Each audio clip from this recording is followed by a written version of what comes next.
Last week, China revealed not one, but two new stealth aircraft to the world through what appeared to be a carefully staged series of test flights over populated areas that were sure to produce a slew of images and videos that could find their way onto the handful of social media platforms that currently dominate global discourse.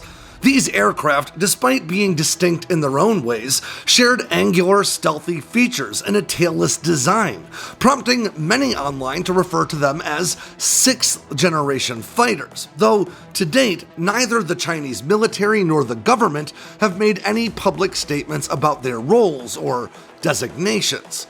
To some, this revelation conjured a sense of foreboding and even doom, as it seemed to suggest China's efforts to field a sixth-generation fighter are rapidly maturing, while America's own sixth-gen fighter, now 10 years into development, remains on hold, pending some difficult budgetary decisions to be made by the incoming Trump administration. Others, however, were quick to dismiss these new Chinese jets as little more than vaporware, making dismissing quips about Made in China stickers and the nation's well-established propensity for making technological progress more through espionage and theft than through traditional means. And the truth, as is so often the case, really falls somewhere in between, with the revelation of these aircraft marking a significant development in China's rapid military modernization and aggressive expansionary goals. But while that significance cannot be discounted, it shouldn't be exaggerated either. Because while many have taken to seeing America's massive defense apparatus as something of a suit of armor around the Western world, one so large and powerful that it stands without peer, the plain truth of the matter is, an enemy doesn't need to build their own matching suit of armor to effectively wage war against the United States. It needs only to identify and attack that armor's weakest points. An effective archer doesn't need a sword, a shield, a helmet, and a breastplate to defeat a knight. He needs only a strong enough bow and the right kind of arrows. So let's talk about China's new stealth jets, what they really mean for American defense, and whether or not they could represent some serious new arrows in China's quiver.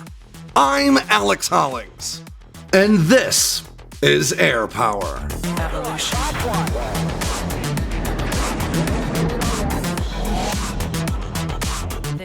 On December 26, 1893, a peasant was born in China's Hunan province amid a period of conflict and transition.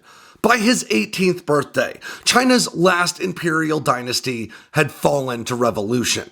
By his 26th, a swelling tide of Chinese nationalism and the rejection of traditional Confucian values grew into the May 4th movement, shifting the national political playing field toward populism and setting the stage for this peasant-turned-teacher to assume a founding role in the establishment of a new political faction, the Chinese Communist Party.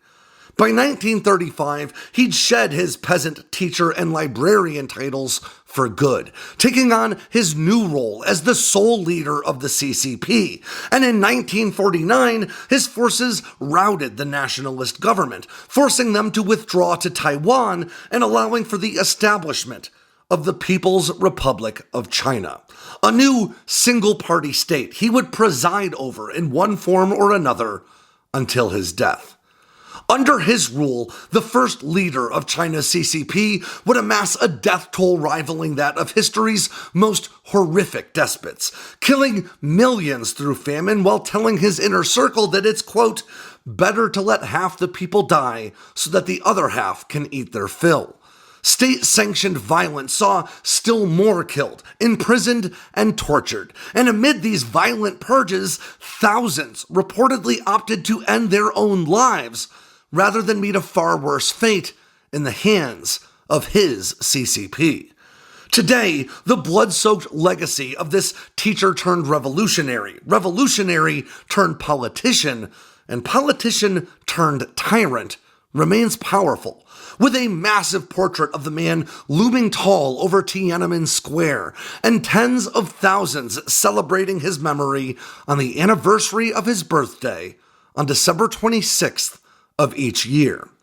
But this year, on what would have been Chairman Mao Zedong's 131st birthday, those celebrations were punctuated by the reveal of not one, but two new stealth aircraft meant for service in China's rapidly modernizing military. These platforms, adorned with angular and stealthy features and lacking in vertical tail surfaces, highlight just how quickly Mao's China has closed the technological gap that once defined Sino-American relations, challenging the American global air power hegemony for what may genuinely be the first time in more than a half-century. Or at least, that's how it appears at first glance. But to really understand what these advanced new aircraft mean for China and for American security, first glances are not enough. So let's dive deeper into these aircraft, their potential use cases, and what type of threat they may really pose. And let's start with the Delta Wing J-36. The first of these new stealth aircraft to surface online has reportedly been given the designation J-36, marking what would be the highest numerical designation for a Chinese fighter since the recently unveiled 5th generation J-35. Seen accompanied by the world's only two-seat stealth fighter, the J-20S, the J-36's modified Delta Wing design seems reminiscent of the J-20 in the same way the developmental F-16XL was an extension of the original F-16 design. And indeed, that similarity may speak to the intended operational use case for this stealthy aircraft. The General Dynamics F-16XL was a cranked arrow wing derivative of the F-16A that competed with the F-15E Strike Eagle in the mid-80s for the U.S. Air Force's enhanced tactical fighter competition. And while the Strike Eagle ultimately won out thanks to its high performance and lower manufacturing cost, the F-16XL demonstrated just how valuable incorporating that broader wing configuration could be for certain types of mission sets.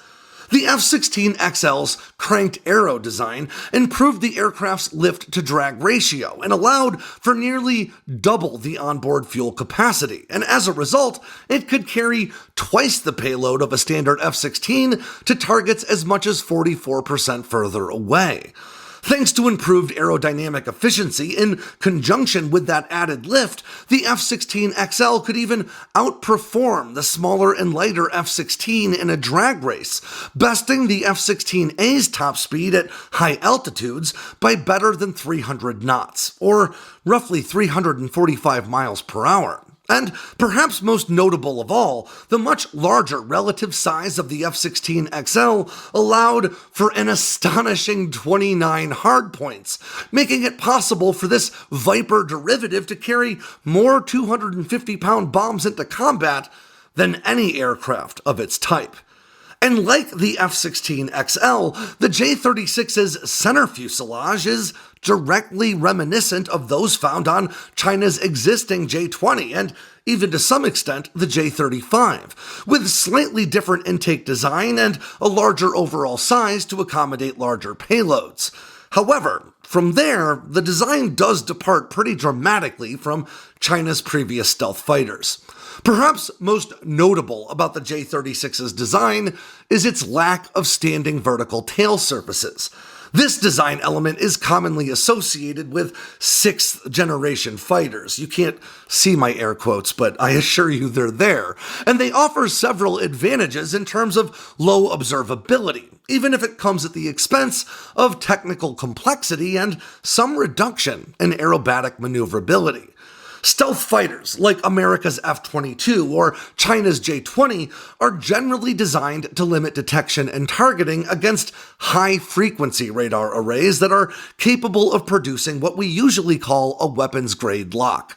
Or in other words, they have the fidelity required to guide a weapon into an airborne target. But some facets of traditional fighter designs meant to improve aerobatic performance, things like their big gaping jet inlets and their standing vertical tail surfaces, can sometimes produce a detectable resonance against lower frequency radar arrays that themselves aren't actually capable of guiding a weapon. By combining high and low frequency arrays, advanced air defense systems can, at least in theory, detect a stealth fighter via that low frequency array and then use that to orient their high frequency array to reduce the time required to secure a lock once that stealth fighter does close to within the system's targeting envelope. By eliminating those standing tail surfaces, a stealth fighter can reduce the threat posed by these sorts of systems. Eliminating those standing vertical tail surfaces also dramatically reduces the aircraft's radar return from angles other than head-on, which is usually the focal point for a fighter. And this makes them much more difficult to detect and, importantly, to target from other angles, like from the side. This all-aspect stealth has been depicted in renders released depicting the U.S. Air Force's next-generation air dominance fighter and the U.S. Navy's F/A-XX fighters, respectively, as well. But while that tailless design might be the first thing that catches your attention, the J-36's unique engine layout is arguably the most unusual aspect of this aircraft, and it may be the most telling about its intended role. Unlike China's J-20 and J-35, both of which are twin-engine stealth fighters, the J-36 carries 3 engines.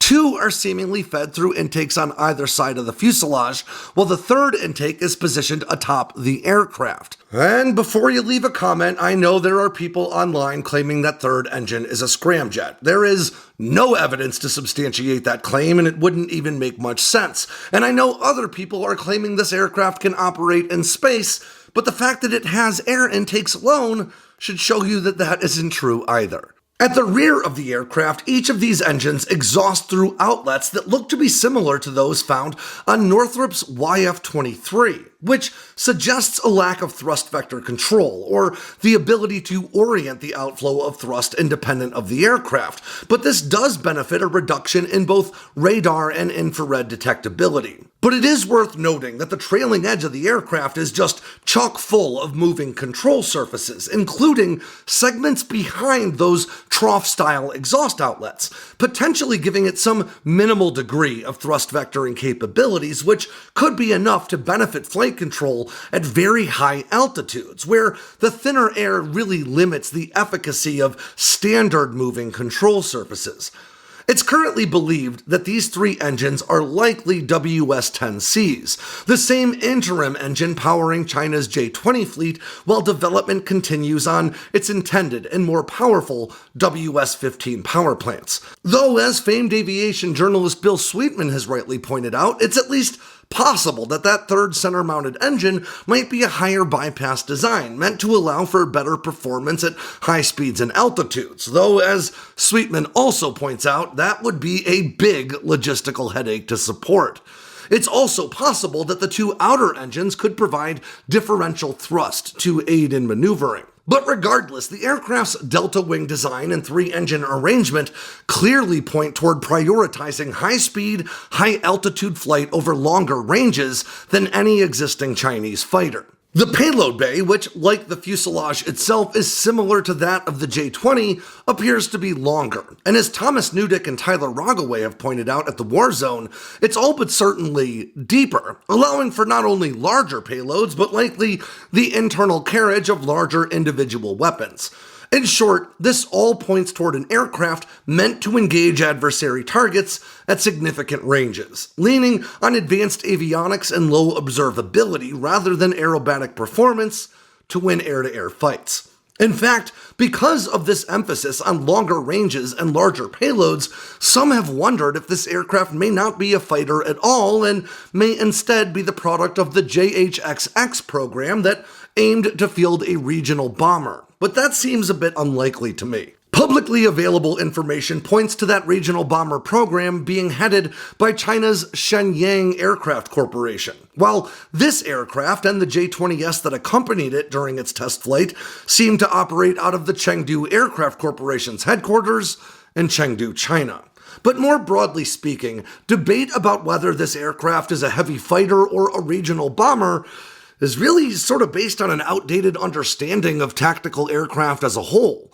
As we've discussed about America's B-21 Raider, the line between dedicated fighters and bombers has blurred significantly in recent years, and promises to all but fade into history in the years ahead, as advanced onboard systems make it increasingly possible for all combat aircraft to carry both air-to-ground and air-to-air payloads.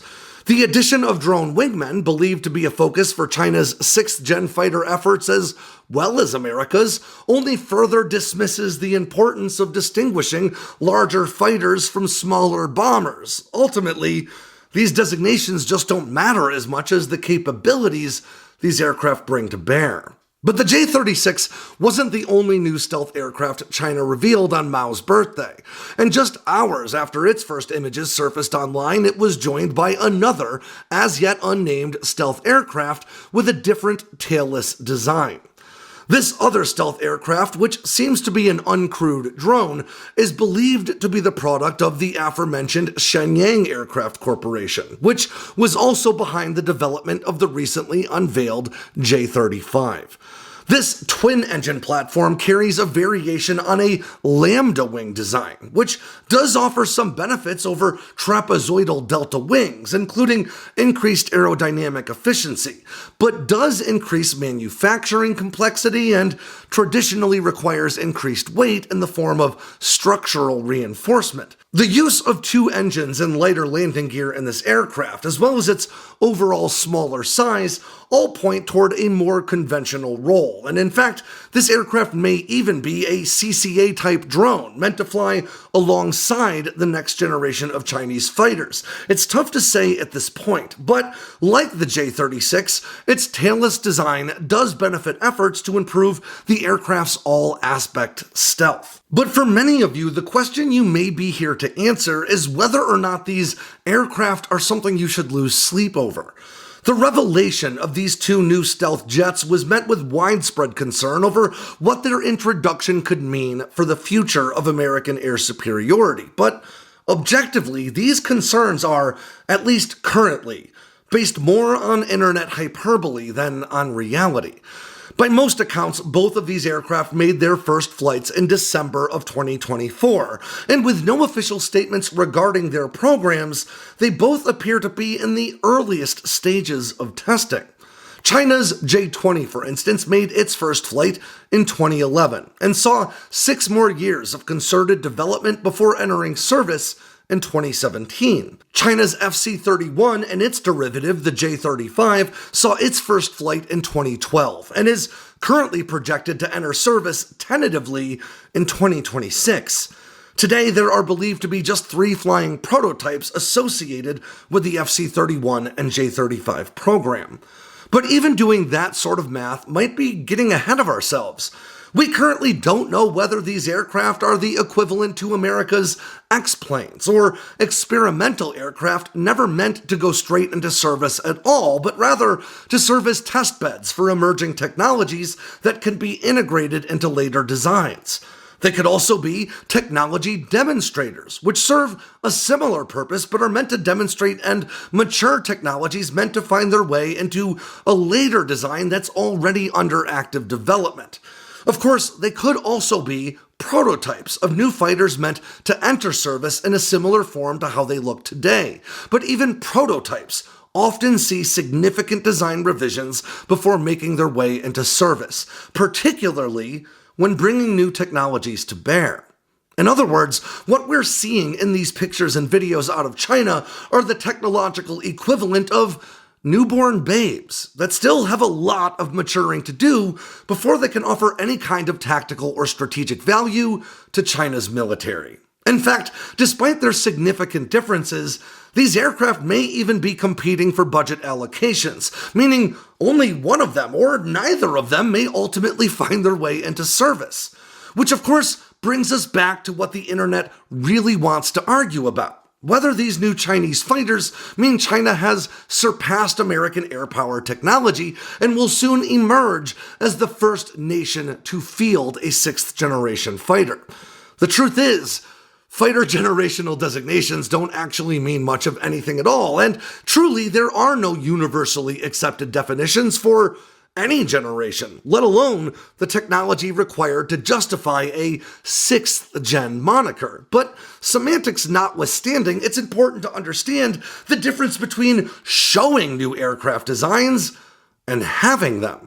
America began its early developmental efforts toward fielding what you might call a 6th gen fighter all the way back in 2014 with the commissioning of a study entitled the Dominance Initiative.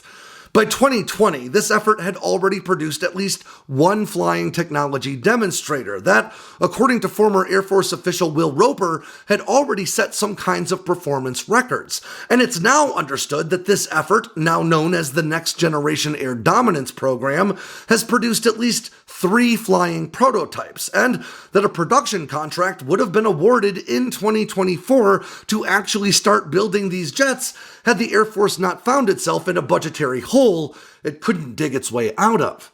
The Air Force's subsequent analysis of the program recently concluded that the effort is indeed worth its admittedly immense cost, with each NGAD fighter expected to ring in at around $300 million apiece.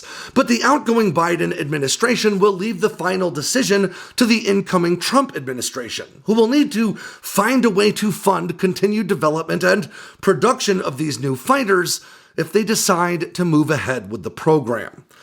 Ultimately, there's no real way for us to know by looking at China's aircraft and testing if they've managed to actually bridge the tech divide in terms of avionics, long-range kill webs, and maybe most importantly, the functionality of AI-powered wingmen that are meant to fly alongside these crewed aircraft.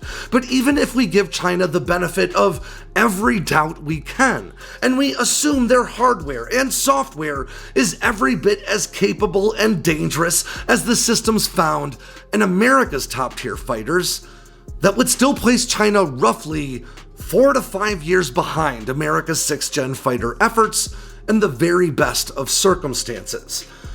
That is, if America's NGAD and FAXX programs do continue as intended anyway. But even if China does win the race to fielding new fighters before American or European efforts for that matter, that's not necessarily a victory either. As we've discussed time and time again on this channel, being the first to claim new technologies are in service will win you headlines. But fielding the right new technologies will win you wars. So while China's new stealth jets don't pose the kind of threat that could make me lose any sleep at night, they do serve as a powerful reminder that famed Marine General and former Defense Secretary James Mattis was right when he said, "America has no preordained right to victory on the battlefield." Make no mistake, the skies are increasingly contested, and America has no preordained right to dominate them. If the American way of war is to continue relying on air supremacy, then it needs to invest accordingly. And with that ends yet another edition of Air Power from Sandboxx News.